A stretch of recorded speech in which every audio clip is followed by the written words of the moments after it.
There have been discussion ongoing around the world. How do we raise domestic resources? Because government alone can't finance development.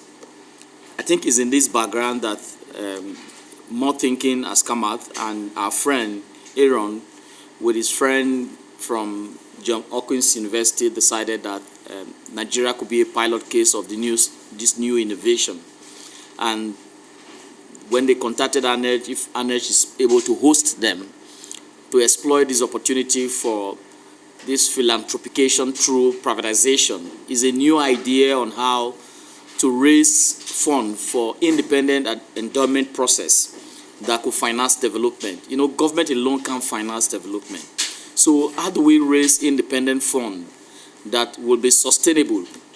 Against the background that organizations like DFID, USAID, International Donor Agency are now moving out, planning an exit process. And the more they are planning this process, the more that we are seeing the challenge of development. So the more that we should be able to think on more critical, innovative way to source for funds to finance this process. It is in this context that this initiative has value to what we're doing in Aneej. It's on the basis of this that we have decided to host our friend. But before then, we've been working together around the asset recovery issue globally, internationally, and Aaron is one of the first leading experts that have tried to see how recovered stolen assets from corruption can be used to finance development in Kazakhstan. And I'm sure that during his presentation, he's going to share his experience. And those experiences, we think, do have some strong lessons for Nigeria, particularly against the background that we just returned back from field monitoring. In monitoring Abacha loot, you recall that after the Swiss and the Nigerian government signed an MOU that led to the repatriation of the $322.5 million, civil society came together to design a project called Mantra. Mantra is monitoring recovered assets through transparency and accountability, funded by the DFID. We have about 8 partners now across the country. We deployed over 724 people across the entire country, 19 states, to monitor the Abacha loot. And we have returned back from the field. The report is very interesting. The first report, we were going to share a hard copy. Paul, please, can you share the hard copy of that Abacha loot, where we have found that the money is actually getting to the poor. There are some challenges there. And we hope that Aaron's experience in Kazakhstan can also be very useful for what we are doing in Nigeria. Particularly against the background now, Nigerian government is now negotiating the Abacha 3. And the Abacha 3 is something that is between the Nigerian government, JSC, and the US government. We also strongly believe that it's another better way to put in operation the GIFA principle, which focuses on the issue of transparency and accountability. It is in that regard that I like to formally introduce Aaron. Our message is that, based upon a famous quote, there are those who see things as they are and ask why, but you can dream things that never were and ask why not. Just because there haven't been this kind of foundation that I'm talking about or will be talking about, it doesn't mean it couldn't happen. So we're looking to be optimistic and thinking about how we can make a difference. And in any case, what is the concept? Well, privatization and philanthropication. Philanthropication is a word that was coined by Professor Lester Solomon at Johns Hopkins University. They're the ones who were kind enough to send me here with a partner that they work with called East-West Management Institute. And basically he had studied this phenomenon of foundations which emerged, their capital emerged from non-traditional sources. And this is the root, if you will, of this idea.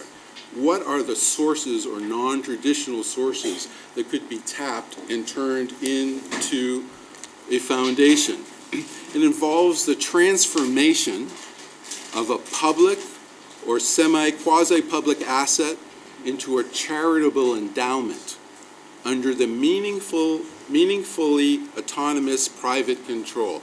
And when we say private, it means non-government, basically. It doesn't mean private sector.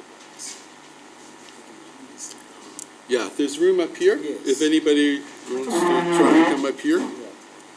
So what are the features of this? It's a public or quasi-public asset. So we'll talk about this in a minute, but like a state-owned enterprise that's being privatized is an example of a public asset that could be transformed. The transaction itself transfers wealth. In other words, you're just not giving people 10 cents, you're giving them substantial money, or the foundation. The value of what you're transferring is worth a fair amount of money. And that becomes important in the context of building up an endowment, because this transfer of assets would turn into an endowment dedicated to social progress. So I don't know if everybody knows what an endowment is, but basically it's a chunk of money, 50 million, 100 million, let's say dollars or euro, that could be put into a bank, some sort of investments, and that the endowment is the thing, the income from the endowment is what drives programming. And the idea that these investments continue to be worth something and continue to gain value is what provides the capital for operational expenses. So privatization, broadly conceived, it's taking these state-owned or controlled assets and privatizing these for a good purpose. And again, when I say privatizing, it doesn't mean putting them into the private sector. It means taking them out of government control and putting them into the hands of another entity that could include private sector, but it more or less means making sure that the government isn't the entity that controls how the asset is used. So we have this transfer of ownership and control, and this involves more than state-owned enterprise.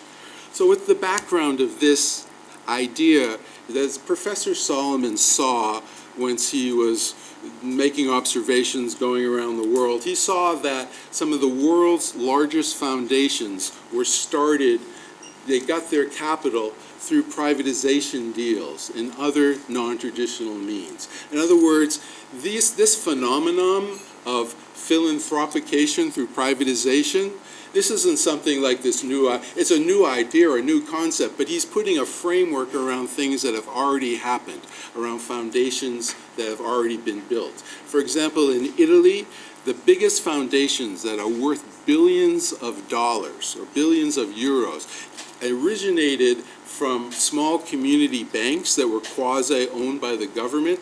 They were on shaky capitalization grounds, and the government of Italy passed some law saying these small banks should be privatized. What happened is that they were privatized, these banks, and the stock of the banks was held by a group that was a foundation. In other words, instead of it being X bank, it became X foundation that owned the shares of the stock in the bank. And then after what happened, inevitably, is that commercial banks became interested. They bought up these banks. They grew bigger and bigger. The money that these stocks were worth elevated higher and higher in value. So why does this matter? It matters because the government's efforts to obtain strategic development goals should be supported by, in our view, sustainable, endowed foundations. Okay? We're talking about something that will make a difference in terms of the development in this context in Nigeria. We think civil society should be involved, as I mentioned, based on the lessons that we've seen from Kazakhstan. But the question is, where's this money coming from? How are we going to get this money? You can't just make it happen. So we have to do something. But this experience of Italy, it doesn't stand by itself. There are many cases around the world, as I was mentioning earlier, that these privatizations have happened. Volkswagen Foundation in Germany was the result in 1960 of selling off Volkswagen, that was a state-owned enterprise, to private investors, and the money, all of that money was captured and put into the Volkswagen Foundation, which is the biggest science foundation in Germany. The Czech Foundation Investment Fund was a result of privatizations in the Czech Republic and turned into, I think, more than 200 community foundations all around Czech Republic that have endowments. The King Baldwin Foundation, that is in Belgium. And there's also one called the Orange Foundation in the Netherlands that uses lottery proceeds. And this produces a stream of revenue. But this idea of stream of revenue could also be applied to extractive industry, because extractive industries also produce streams of revenue that normally governments have some say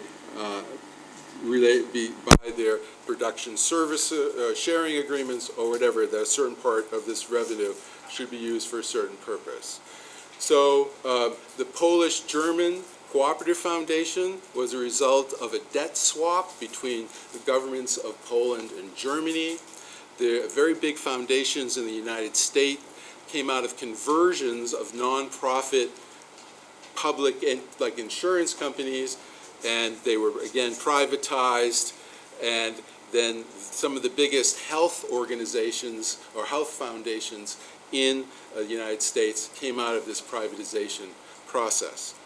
Then there was the Bota Foundation in Kazakhstan, which I opened with, and that was a foundation that was based on bribes. So you see, if you look at these are all different sources of funds, or some different sources of funds, which we'll talk about, but they're all turned into foundations which are doing good things.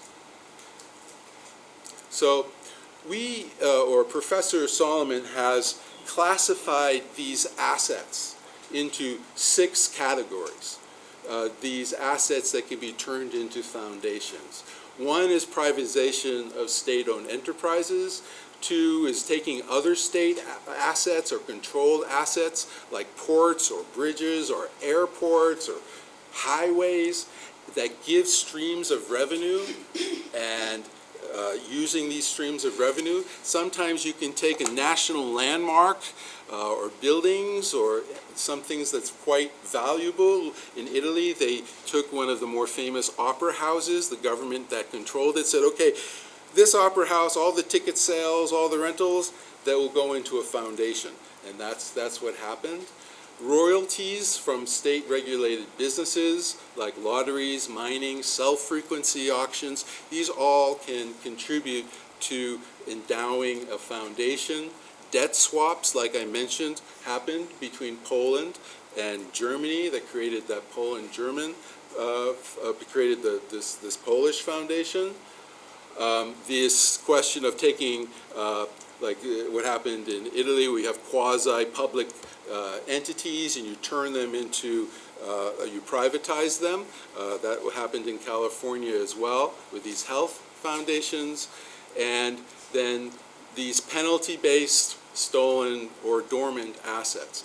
Penalty-based we'll talk about in a second. It means that if the government decides that some company has done absolutely the wrong thing, they can put a fine on that company, and it's potentially that fine is enough money to start up a foundation. Stolen assets could be a possibility in different contexts.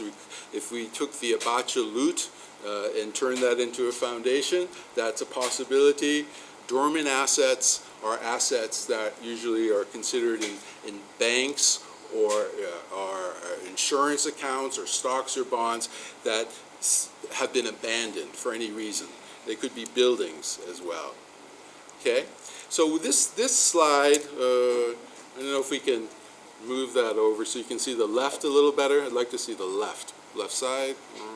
No, there we go. Okay, so actually I'd like to have a little bit of discussion on this.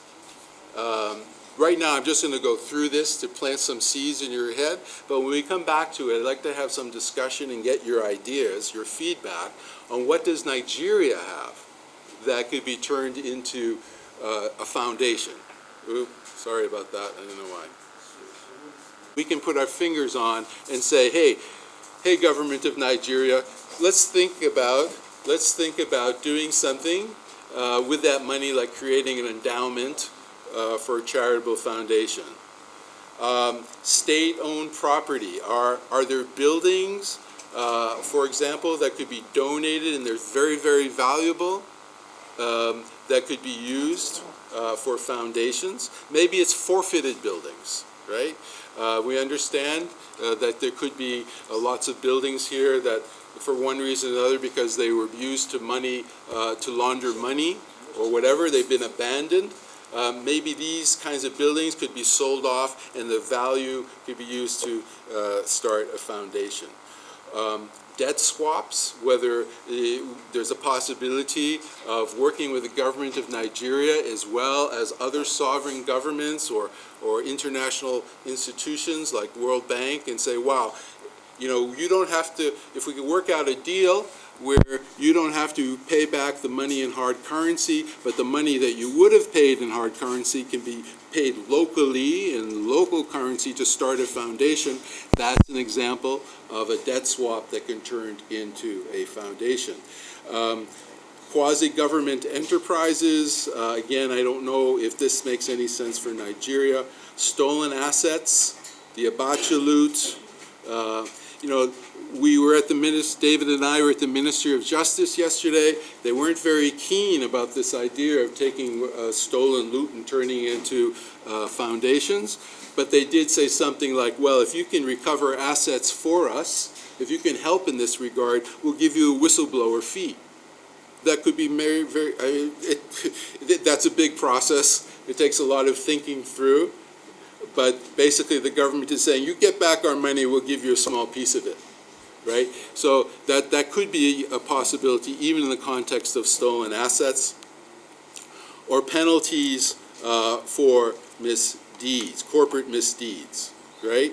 So there could be fines.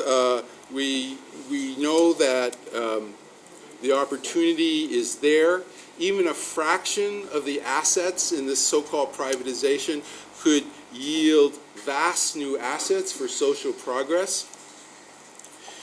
This isn't quite correct, but we were trying to update this earlier. I didn't finish it, but if we understood that the MTM fine that the government gave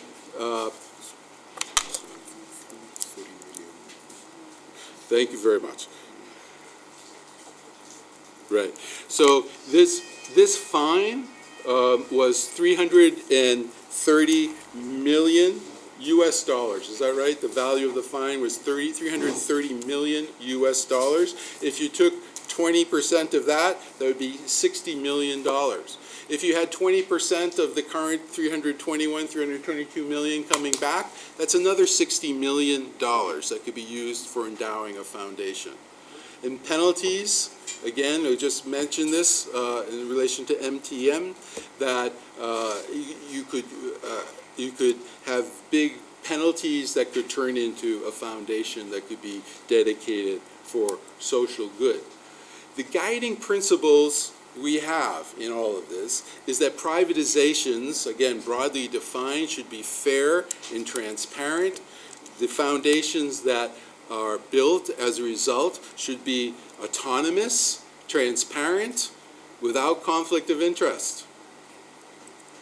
We don't have a position. I'm not coming here with a position like let's privatize everything or the opposite. But the context is that these assets are people's assets. These assets of the government belong to the people because the people actually elect the government. And they deserve some tangible benefit.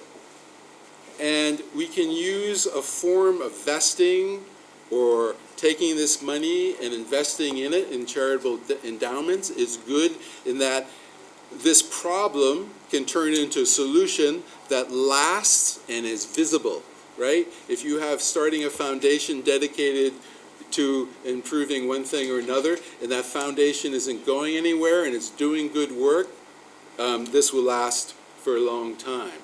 These foundations promote pluralism, many people's being involved. They can be used to attract additional resources.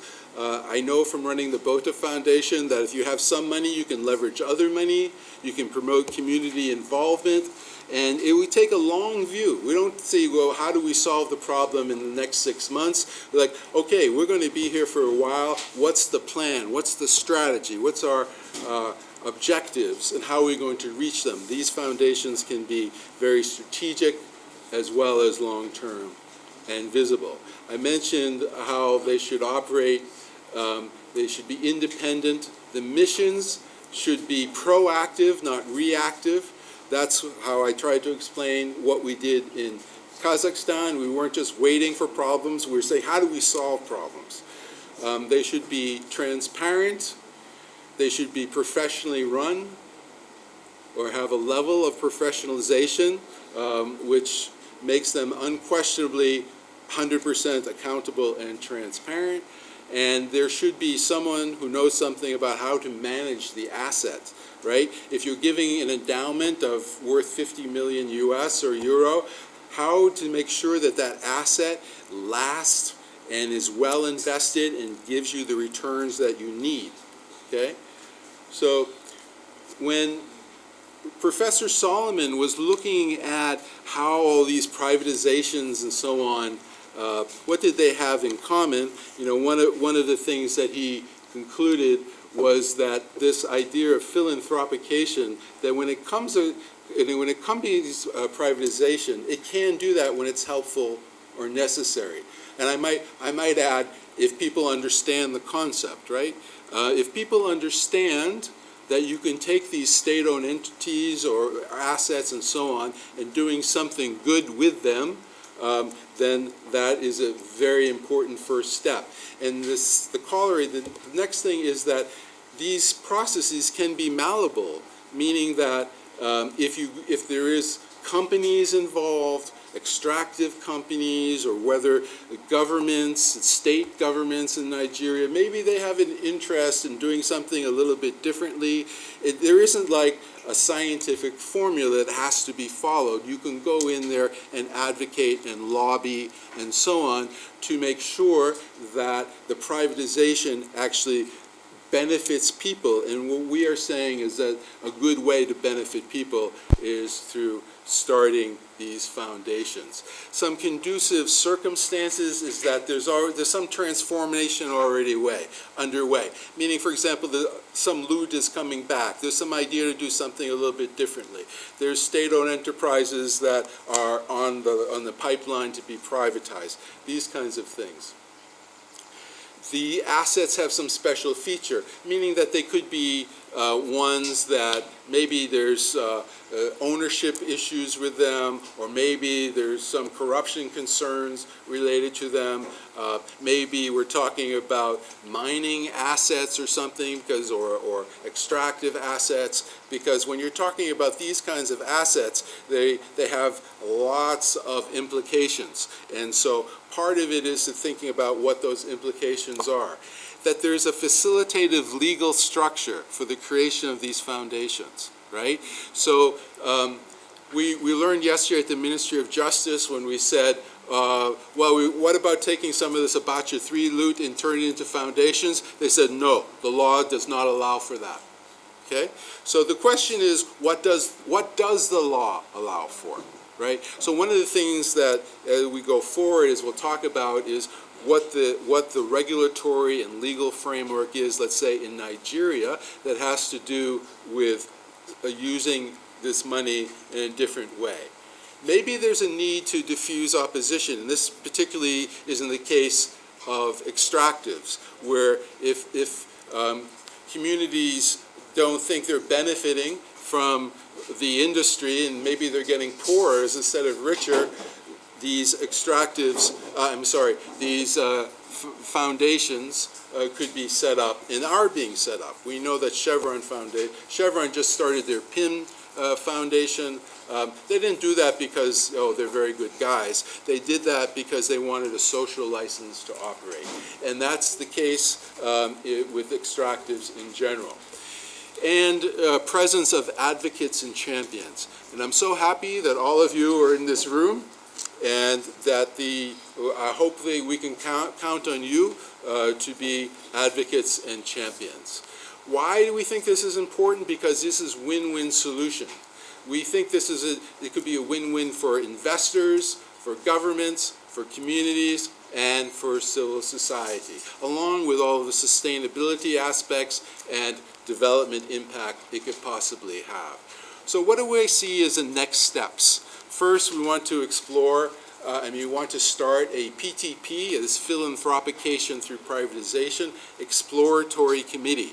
I would hope that some of you in this room would be interested in being represented on that committee or being involved in future efforts to advocate and lobby and so on to try and start these kind of these foundations. We have some reports, we have some how-to guides, how to actually do that, and we think that, this education is also very important. I don't know how many of you, before you walked in this room, had any idea what these words could mean. Philanthropication, very strange. I didn't know what it was. We have to educate people about what this is and what the concepts are. So workshops, seminars, conferences, how-to publications, identify pilot test cases. Maybe we can convince somebody, okay, let's take a portion of what you're thinking about and turn it into a foundation. Let's test it out. Let's launch these pilots. Let's see how they work. So why do we think it's the time? There's an increased interest in Nigerian philanthropy. There's increased resistance or concerns about privatization just benefiting a certain elite and not everybody who could be benefiting from them. There's enormous public concern about corruption, right? This is a possibility of firewalling assets and saying you can invest those in a foundation and do good forever. So there's concerns that can be used in this way. Recent environmental disasters, we know what's going on with oil and spills and so on in this country, but of course it's not just here. The institutional structure for foundations is in place in many locales. And again, I don't know if we have to build a new foundation or we can say, okay, in this state or that state, there's already an organization that could be used to distribute funds. One of the things, of course, you have to be concerned about is conflict of interest. So let's seize the moment. Let's make some noise and let's do something around this. I'll just say I just have a couple other slides and I'll close talking about PTP, the PTP initiative, why I'm here. We're looking at this idea of promoting charitable foundations from these assets around the world. And these categories of asset classes I've already mentioned. We've already identified close to 600 of these foundations that have been started around the world from I'll call unusual sources of income. We've studied these in 27 countries. We see that these assets are worth over 185 billion collectively, US dollars. Okay? When you take these big foundations that have been started through these non-traditional means, some of them are worth billions. Okay? To date, we've already identified about these 600 foundations. We've done 22 case studies. We've published reports about this whole phenomenon. We've organized an international PTP advisory committee. We've published a couple of booklets. We've launched exploratory committees like what we want to do in Nigeria in several countries, and we've done dissemination events, these educational events around the world. Going forward, we'll continue to do this kind of work. We'll continue to identify foundations that come out of these unusual sources, and we will pursue implementation of new foundations. We will develop additional knowledge through how-to books and web resources and online cases and so on. We'll do these new case studies, and of course, we'll work with national, regional, and multilateral authorities to promote an enabling environment for PTP implementation. We're currently exploring this in these 6 or 7 countries. Nigeria I put on the top because obviously that's a key priority for us now. There are active committees in Brazil and Mexico. All these places, there's issues with corruption, as you could see. I'm not sure exactly what's happening in China, but it doesn't have to be corruption, but in many of these countries, corruption is something that cuts across. Our country's strategic paper right now is working on social justice to end poverty. And so anything that lifts the poor out of poverty is something we want to engage in. I am happy that Aaron has done some definitions, because when you talk of privatization, that's not an area I want to go to as a Nigerian.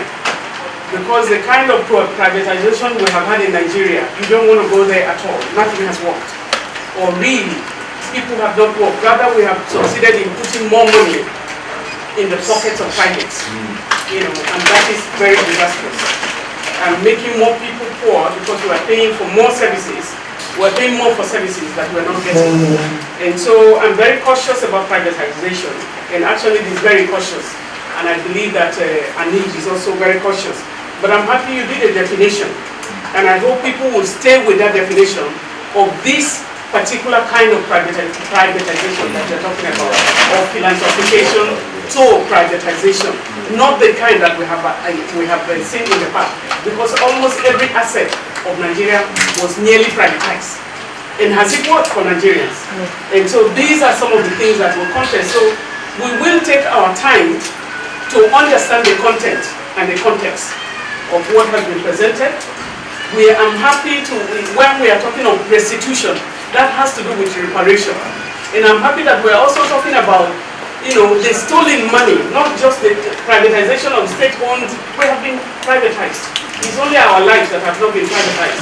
And part of it, I can say, have been privatized because going to the hospital, the facilities that we benefit from, not new hospitals are being built, and so you have the lives of the common Nigerian to access health is a nightmare. Those are some of the things that we need to look at.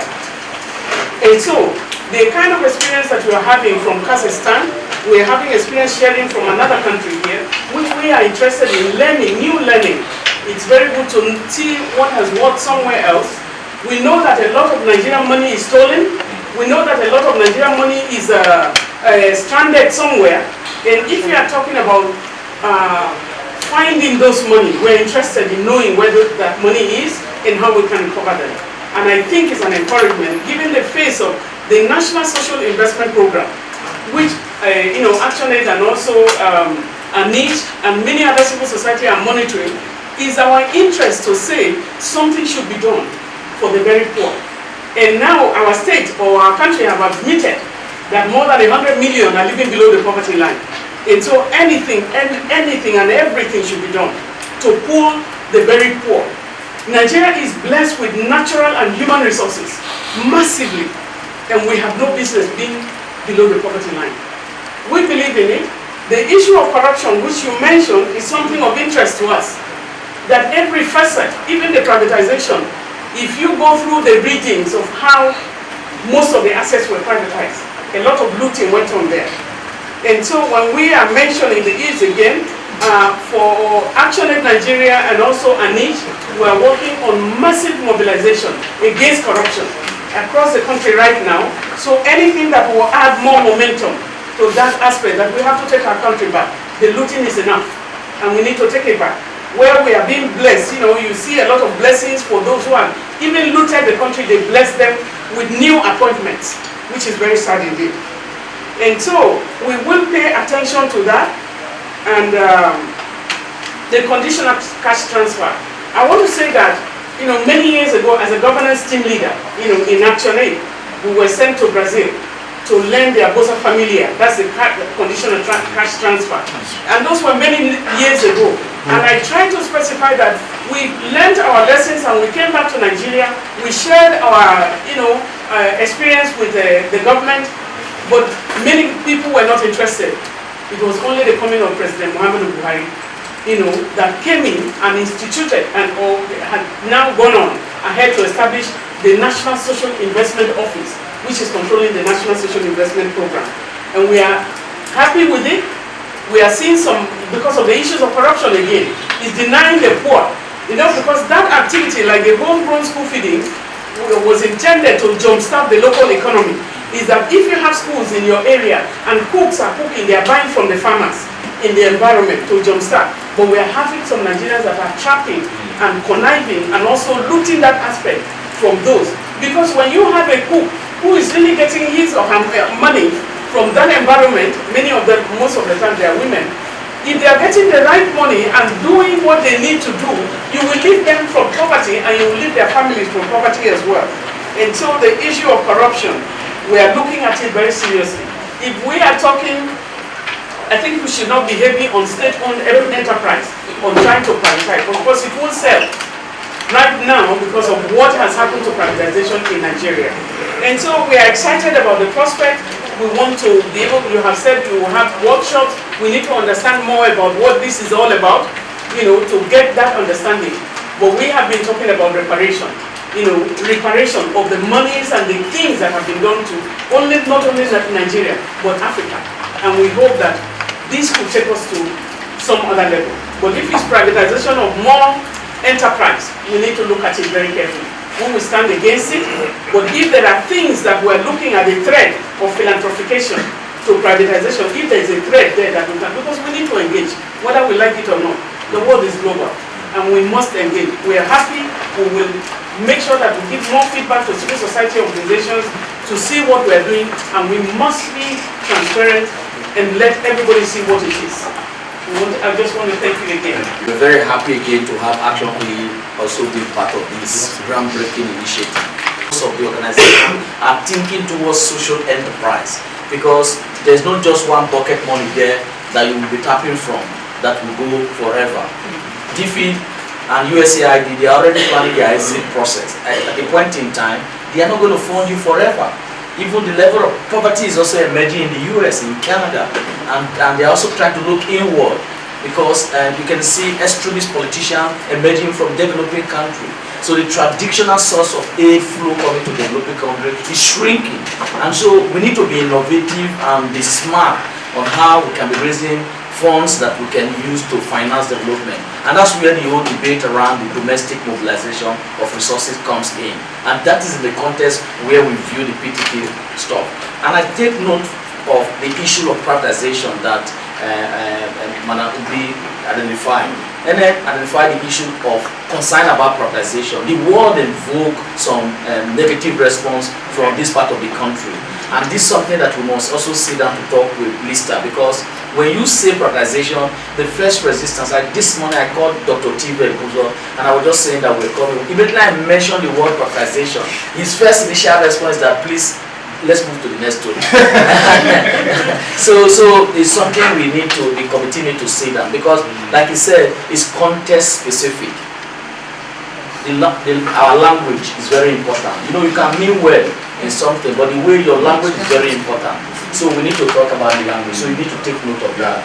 And that we might look for another way to discuss. But what is the real meaning? It's looking for a national resources to finance development. That's what it is. Forget about the big grammar.